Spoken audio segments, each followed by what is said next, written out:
okay, if your name is exactly RG, you're somehow struggling with the Zoroark TeraBox matchup. I don't know how you're doing this, but I am here to explain it for you. So, Zoroark. You're now using Clefairy. This is a bad Clefairy matchup. Clefairy is super bad in this matchup, unless we're playing Pearl, but the current list doesn't play Pearl. I've used it before when we played Pearl. You only ever could use this as a finisher in this matchup. It should never come up though. It's very bad. Um, you have like three lines. You have a bunch of lines. I think the easiest line is your opening line, which is Zoroark lines. It's Darmanitan.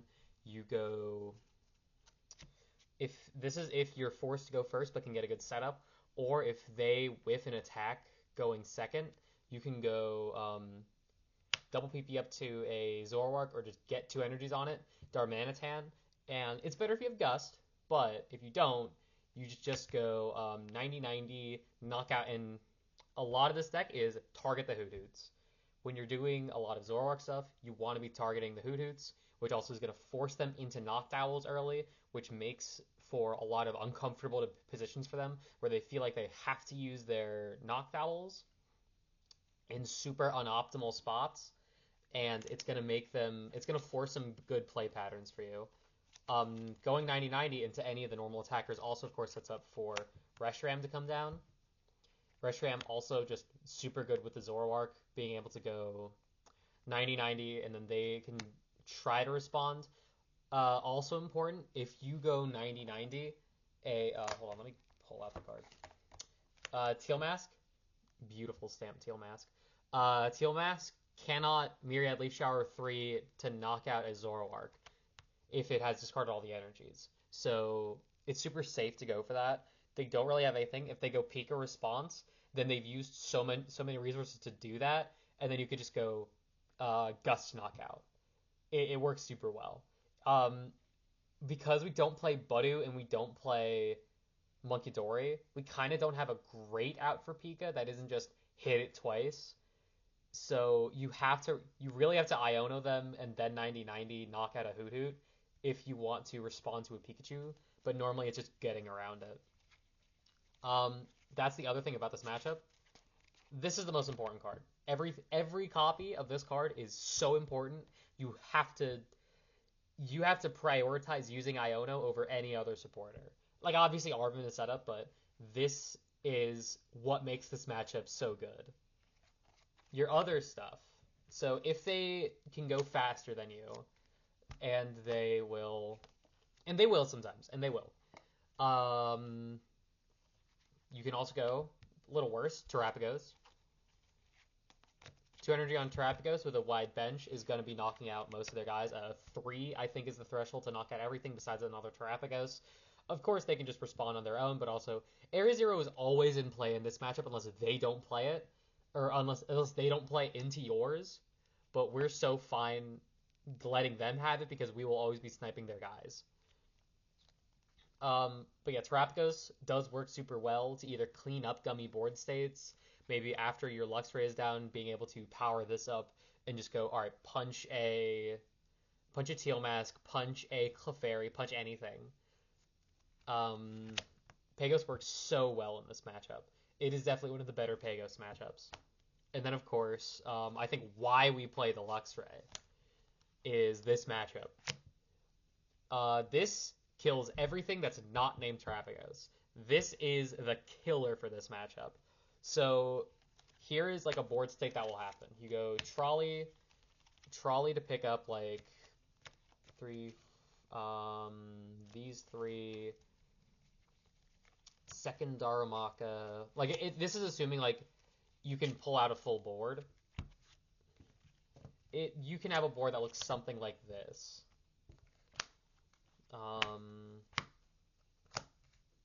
Like this. This is like a pretty good board going in the face of TeraBox. This isn't obviously always going to happen. If you have only 5, you would go do this probably. Keep this in the deck, just search out like a Nest Ball or something if you have it. If you're not holding Nest Ball, you would probably just do this. And then if they go, like... So you would have to go attach Evo into 1-2. If they went Gust Darmanitan, knock out both of these, which has happened to me before, then you still have 2 draws. You still see 5 cards. This gets discarded. And then you have a super good response, which is Luxray Reversal. Slamming this versus them will win the game, because this is hard to deal with for them. Their deck is so adept at hitting a huge number that hitting into just a 130 guy, essentially, because a Wild Charge doing 20 to itself, is not super easy. So you go Swelling Flash Knockout because they're weak to lightning, and then they have 2 choices. They can either go Knockout Luxray, which is correct, but it's only going to give them 1 prize card, so you're going to be able to take advantage if you take another knockout. Or they go Gust. They will go like Gust, Fez, Knockout. Okay, we still have Luxray, and then we are now behind. We go Defiance Band.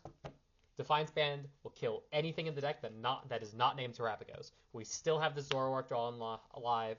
We still have a bunch of cards, and if we go Luxray plus Stick and Iono, we will win the game. Especially if we compare this with knocking out a Pheasantipity, it will literally win the game on the spot. We don't even need the Defiance Band if we can go Gust a Mew and knock out. Like, that is how broken this card is in the matchup. They have to respond to this immediately, which will then let your engine stay online, and then let you go flex right into the Terrapagos lines, get the second energy down, fill up the bench, and swing for kill. And then if they are on odd prizes, it even sets up for, we have the proxy, the Petch Finale, where we can go attach to Petch. You know the line, it's just, you know, I gotta show it off. PP up the Dark, E-switch it up to the Petron, swing 300 to 240 to just win the game. Like, we have some super consistent lines into them. And also, we can, you know, we also have some 3 prize turns. These are some more corner case stuff. A line you might do is Darm. Hold on, sorry, I just have to grab the cards out. I literally just had these. Give me 1 second. This is a little scuffed, but that's just because I'm doing this impromptu. We could go Darm, Reversal, Defiance Band, and... Sorry if my voice sounds bad, I'm also a little sick. Boss or Countercatcher.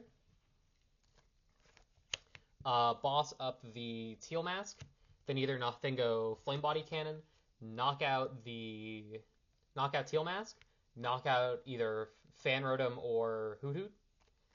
Obviously Hoot Hoot's better. And then that's a 3 prize turn. They have to respond, either kill the Darm.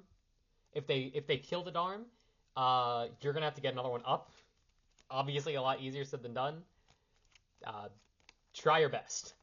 Usually you do this if you have a Darumaka on bench already, but if they go like wet, if they haven't gone for a Water Pond play, it's this play is a little worse. But if they've already committed Crystal, it's a lot easier to do this line, especially if they only have like 1 or 2 Hootoots down, and you can go knock out a Teal Mask that's got energies already, and then knock out Hoot Hoot.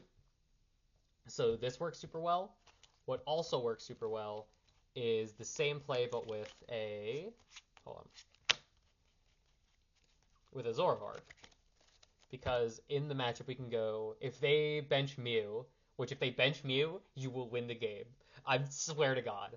You go Zoroark, Night Joker, copy Flame Body Cannon, Countercatcher up Mew, 180 to active, 90 to a Hoot Hoot, take 3 prize cards, and then the next turn you can go PP up, E-switch, attach from discard, attach return. Depending on where the game state is, you're either just going to go 90-90, knock out Hoot Hoot, put 90 on something else, or you can go Defiance Band so that it also can knock out a Latias, which they will always have down.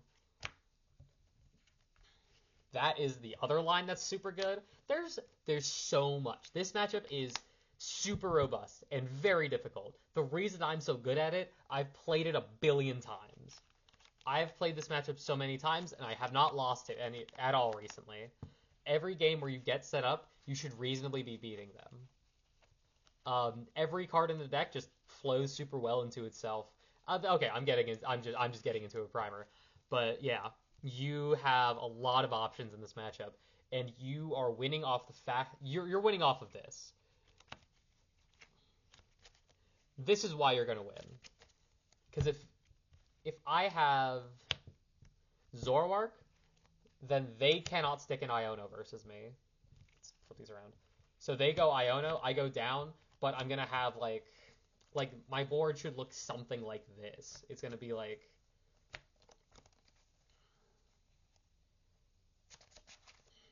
my board's gonna look something like this. So they're gonna try stick Iono, but I have Fez, Darm, Reshiram for late game, Latias, and Zoroark. Like I have so often Iono, assuming that they get a knockout. If it's not the Zoroark, something else. I have 3 here. I have 5, and then I have 7. Like I'm seeing 7 cards off of like an Iono to 2, and if I'm at 2 prizes left, I have so much free reign to just go attach E-switch PP up, Trap Ghost knockout. I can do, depending on if they've weaved through the Pikachu or discard a lot of energies, we have backdraft plays too. Like, there's a lot that goes well for you in this matchup. Whoops, sorry if you heard that, my mouse fell. And in response, we can stick Iono super well. Because their engine is so finite, they have such bad inevitability based on their engine, we can stick an Iono into stick an Iono. Trade is just a perfect engine. We engine them out of the game so often because we can punish their turn 1s super well. That's kind of where like the Dex makes its main money, really. Like this will beat most TeraBox boards. Like something that's got some combination of these cards. And that's like the TeraBox matchup explained. If you've got more questions, just DM me. But yeah, this matchup super good. The reason I built the deck is super well versed into this matchup, and this card also fixes it. I swear to God, we cannot cut this card because Blood Moon does not punish turn 1 Water Pond very well. Well, it doesn't punish it at all actually. Luxray punishes it super well. Luxray reversal kills everything. Kills Mew. It kills all Ogre Pawns except Corner. Oh, I guess that's the last thing I'll have to explain, which is if they try to stick Corner, you go Therapagos, 7 on bench, swing to kill. You have so much energy movement, it does not matter. And I think this matchup is super, super strong. I think this is like I don't want to say 70-30, but like a 65-45 matchup for us in our favor. Like we will kill this matchup with enough practice in it. It's a hard matchup to intuit, but in the end, it is a good match. It's a super strong matchup. All right, that's it. I can explain other matchups if you want me to.